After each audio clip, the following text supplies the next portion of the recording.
তো কেমন আছো বর্ধমান ইউনিভার্সিটির ফোর্থ সেমিস্টারের আদরের আমার প্রিয় ছাত্রছাত্রীরা? তোমাদের দেখতে পাচ্ছ হিউম্যান রাইটস এসইসি ফিলোজফির মাত্র 21টা শর্ট কোশ্চেন্স দিয়ে দিলাম।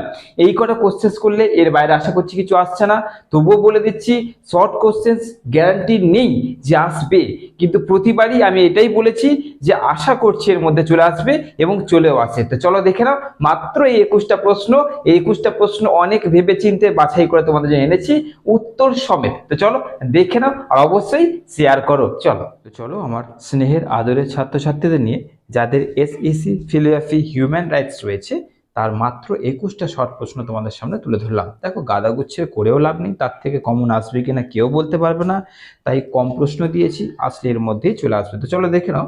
প্রথম প্রশ্ন দেখতে পাচ্ছ, মানবাধিকার পদটি কিভাবে সংজ্ঞা দেওয়া হয়েছে। যে গ্রন্থে হবস প্রাকৃতিক অধিকারের বিষয়টিকে ব্যাখ্যা দিতে সচেষ্ট হয়েছেন সেই গ্রন্থের নাম লেখো। প্রাকৃতিক অধিকার বলতে টমাস পেইন কি বুঝিয়েছেন? যে কোনো দুটি মৌলিক মানবাধিকারের উল্লেখ করো। ভারতীয় সংবিধানের কোন অংশে মৌলিক অধিকারগুলি সুনির্বাচিত হয়েছে? ভারতীয় সংবিধানের কতগুলি মৌলিক অধিকার স্বীকার করা হয়েছে? কোন দার্শনিক এই অভিমত পোষণ করেন যে প্রাকৃতিক অধিকার হলো কাল্পনিক অধিকার? সেন্ট থমাসকে অনুসরণ করে প্রাকৃতিক বিধির ধারণাটি বিবৃত করো। মানবাধিকারের যে কোনো দুটি বৈশিষ্ট্য। কোন দিন ভারতীয় সংবিধান শুরু হয়? যে গ্রন্থে লক তার প্রাকৃতিক অধিকার সংক্রান্ত মতকে তুলে ধরেছেন সেই গ্রন্থের নাম উল্লেখ করো। ভারতীয় সংবিধানের প্রস্তাবনা উল্লেখিত সার্বভৌম পদটির অর্থ কি? নাগরিক সমাজে অধিকারের বিষয়ে টমাস পেইনের ধারণা বিবৃত করো। মানবাধিকার বলতে জোয়েল ফ্রেইমার কি বুঝিয়েছেন? ভারতীয় সংবিধানে বর্ণিত মৌলিক অধিকারগুলি অন্তর্ভুক্ত সাম্যের অধিকার ধারণাটি ব্যক্ত করো। সম্পত্তি বলতে লক কি বুঝিয়েছেন? হবসের প্রাকৃতিক রাজ্যের ধারণাটি ব্যক্ত করো।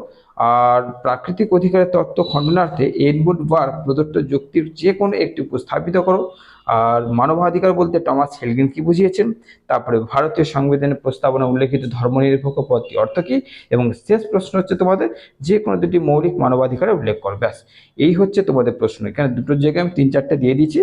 এই হচ্ছে তোমাদের প্রশ্ন। ব্যাস, এই কটা কোশ্চেন্স করছো, মাত্র 21টা কোশ্চেন্স করতে বেশিক্ষণ লাগবে না।